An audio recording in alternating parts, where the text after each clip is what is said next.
The interstellar spaceship Avalon can be seen traveling through space, headed to a colonized world called Homestead 2.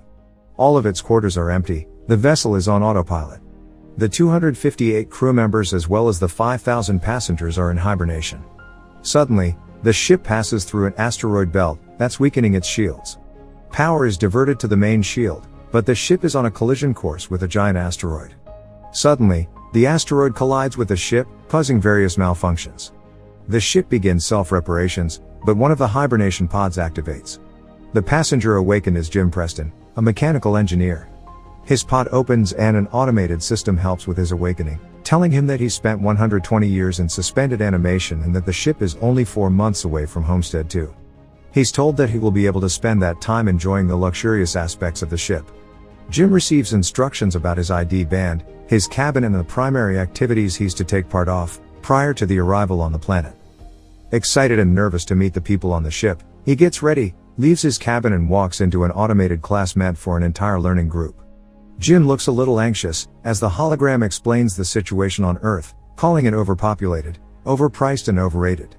It tells him to hold his questions to the end of the lesson, but Jim keeps asking why he's the only one there. He realizes that the hologram can't answer him and goes to search for other people. He gets to the main concourse of the ship. No one is there either, but an automated informational desk offers to help. Jim asks to talk to a real person and it sends him off to talk to a steward, but when he finds that no one is there too, he asks to speak to the captain. When he gets to the bridge, even though he doesn't have access to go inside, he can see that none of the main crew is awake either. Jim eventually goes to the observatory, where he finds out that the ship is actually 90 years away from Homestead 2. He realizes that he woke up too soon, so he rushes back to the concourse and sends a message back to Earth asking what he should do, because he doesn't know how to get back into hibernation. The communication system informs him that the overpriced call to Earth would take approximately 55 years to get an answer back. Jim is devastated. He walks around and finds the ship's bar, where he sees another person. As he's talking to the bartender, something seems strange about him. When he goes to get him a drink, Jim realizes that he's an android. It's called Arthur.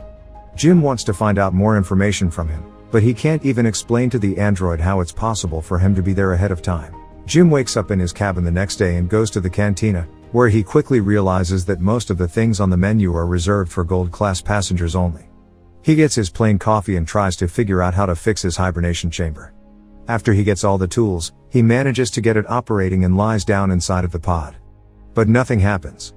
Next, he decides to use the tools he found to get into the crew's hibernation chambers. That doesn't work either. Small malfunctions happen around the ship. Jim keeps returning to the bar to drink, but mostly to talk to Arthur. The android gives him some advice that convinces him to break into one of the gold-class rooms and try to have some fun on the ship. Jim tries all the restaurants, the games, the entertainment system. But as time passes, he becomes even more miserable to be there alone. One day, he gets drunk and wanders around the hibernation pods, when he stumbles into an airlock with spacesuits designed for spacewalks. Jim gets into a suit and goes to the airlock, pushes a lever and then the button to release the airlock door. Once outside the ship, he's mesmerized by the view. He's the only conscious human being experiencing that moment in time. Jim releases the magnets on his boots and floats in space, feeling devastated. He comes back inside, takes off the suit, but goes back to the airlock without it on. He pulls the lever, ready to end it all, but changes his mind in the last moment, runs back inside and slips on a bottle. Jim stands up and is instantly drawn to a woman in one of the pods, named Aurora. He searches for her files in the directory and listens to her passenger interview, becoming enamored with her. Later he's seen sitting next to her pod, still listening to her interviews. Back in the bar, he's reading some of her work and is talking to Arthur about her writing. He becomes obsessed with the irony of his situation, going to another planet for a better life, waking up early and not getting there, and finding his perfect woman, only for her to be out of reach. Jim keeps thinking about her and starts getting the idea to wake her up too. He talks it over with the android, but he doesn't understand the conundrum. If he wakes her up for his own benefit, he'd be stranding her there with him, to die on the ship. Jim decides against it first, but as time goes by he can't let it go. Until one day, he changes his mind. He goes to her pod and manages to activate it. As she's waking up and going through the same process as he did, he hides and goes back to his room. A little bit later he goes to the main concourse, hoping to find her. And there she is, just as confused as he was a year ago. Jim tells her they're the only ones awake and takes her to the observatory. Then he tells her that he can't get to neither the crew, nor the main commands of the ship. Aurora freaks out and wants to get back into her pod. When they get to it, Jim explains that there is no special equipment on the ship that can help them get back into hibernation, effectively telling her that they're stranded. They go back at the concourse and he tells her that she should rest, since she just came out of hibernation. She feels sorry for him, having to spend more than a year alone on the ship. Jim goes back to the bar, feeling regretful about what he did. He asks Arthur not to tell Aurora that he was the one that woke her up. The next day, Aurora wakes up. She goes back to the concourse and asks the automated info desk about the hibernation pods. Jim joins her there and they go to get breakfast. As they leave, the info desk has some sort of malfunction. In the cantina, Aurora realizes that Jim has been eating the same breakfast for more than a year and gets him one of the gold class menus. They talk about the possibility to fix the pods, but, unlike Jim, Aurora isn't ready to give up. She searches through the infirmary, then goes through research documents, eventually ending up at the crew's hibernation quarters trying to break the doors open. Jim notices more malfunctions throughout the ship. Sometime later, Aurora laments about her life on the Avalon. She writes, jogs around the ship and swims in the pool, becoming more and more aware of her situation. She goes to the cantina to interview Jim, thinking that his story might be interesting. She asks why he immigrated to the colony. Jim answers with slogans from the company first, but then further explains that he hopes that on the new world he could be somebody, he could build a life. Later, they end up in the observatory and Aurora finally shares her reason to be there. Unlike the other passengers on the ship, she has a round-trip ticket. Her idea was to go to Homestead 2, live there for a year and come back to Earth, to become the first journalist that has ever done that, writing the greatest story that ever was. Aurora slowly gives up on finding a way to fix their current predicament and Jim figures out a way to cheer her up. He takes her dancing, to the cinema, and to the basketball court. Lastly, he takes her to the bar to meet Arthur. She relaxes for a bit, until she remembers their situation. Jim is left alone with the android, feeling awful about what he's done to her. The next moment he's seen tinkering with something and in the other Aurora walks into the observatory to find a miniature of the Chrysler building he made for her. Sometime later, they go on a date at the bar. They have dinner and share stories about their lives. She tells him that her father died when she was a teenager. After the dinner, Jim takes Aurora to the airlock and they get into the spacesuits. They go out for a spacewalk together. Jim finally has someone to share that magnificent experience with. Jim switches off the magnets on their boots and they float together in space. They come back inside and immediately kiss, retreat to his cabin and sleep together. Soon after, they start living like a couple. Aurora moves into his cabin and writes about her life on the ship. They jog together, eat together, sleep together. Jim explores the ship further and finds the hydroponics bay. He brings Aurora flowers. One day the ship passes by a red giant and they go to the observatory to see it. It's Aurora's birthday, so later that night they celebrate it in one of the many restaurants on the ship and then the bar. Jim goes to the washroom and prepares the ring he made for Aurora, while she stays in the bar chatting with Arthur. The android tells Aurora that Jim woke her up intentionally, unaware that he was still to keep that a secret. Suddenly, Jim comes back and she confronts him in absolute disbelief. She runs away furious and panicked. Jim comes back to his cabin to find all her things gone. He runs into her in the cantina the next day, but the moment he speaks, she runs away. Aurora is desperate. One night she goes over to Jim's cabin, punching and kicking him, wanting to kill him. Talking to her over the comm because she keeps avoiding him, Jim tries to apologize and explain his actions to her. He tells her he fell in love with her, but Aurora doesn't care. She can't forgive him for taking her life. One night, as Jim is in his cabin, another malfunction happens. The ship faces a critical error and the main command shuts down. Later, he walks into the elevator and it malfunctions. Aurora walks into the main concourse and sees that Jim has planted a tree there. Then, she goes to the cantina, where the food dispensary is also malfunctioning. Suddenly, both of them hear the voice of the deck chief over the comms, asking who planted the tree.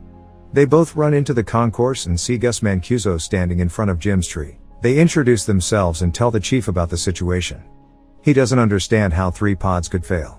Mancuso takes them to the bridge and he discovers that there is something wrong with the ship, but the information on the systems has to be checked manually. When they leave the bridge, a robot almost falls on their heads and the two of them tell Mancuso that malfunctions have been happening all over the ship more frequently. He says that shouldn't happen, as he shows them how to collect the data. Mancuso checks on the pods, when Jim joins him there. He's figured out what happened with Aurora's pod.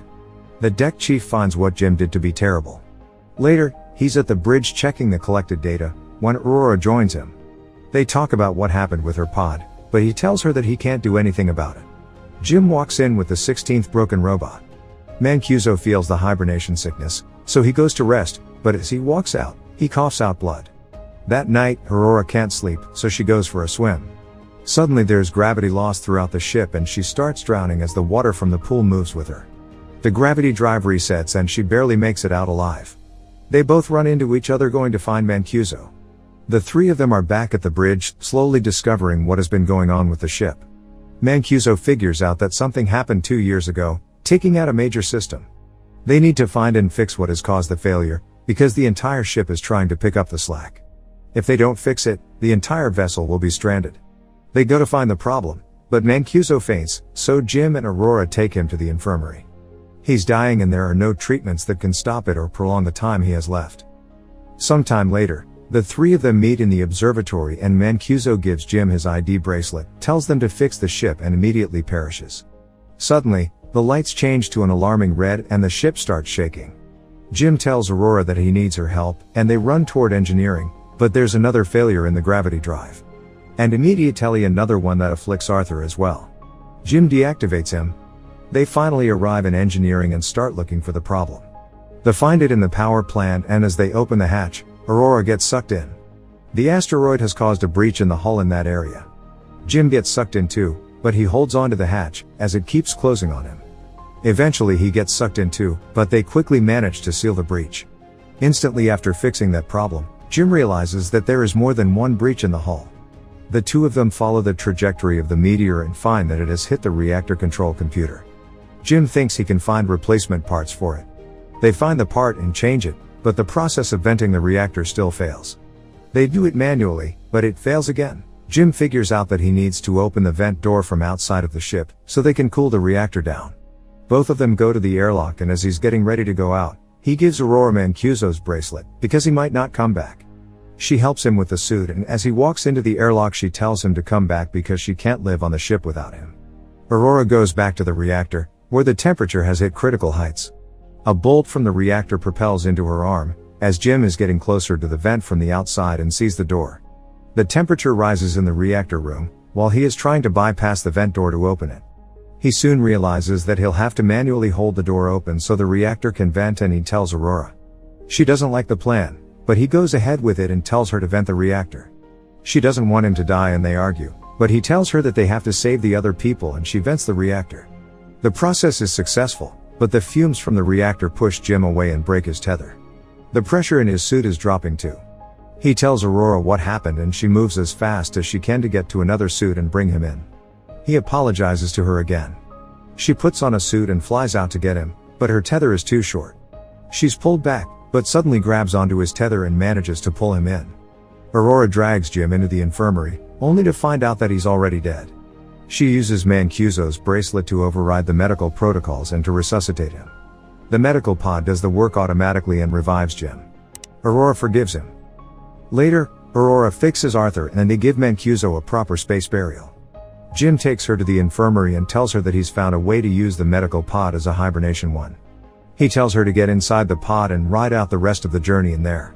But, as is later revealed, she declines and decides to stay with him, awake on the ship. Jim finally proposes to her and they live out their lives on the ship. 88 years later, the Avalon arrives on Homestead 2. The crew wakes up and finds the ship in a very unexpected state. Aurora leaves them a message, retelling the story of the life her and Jim had on the ship while the rest were sleeping.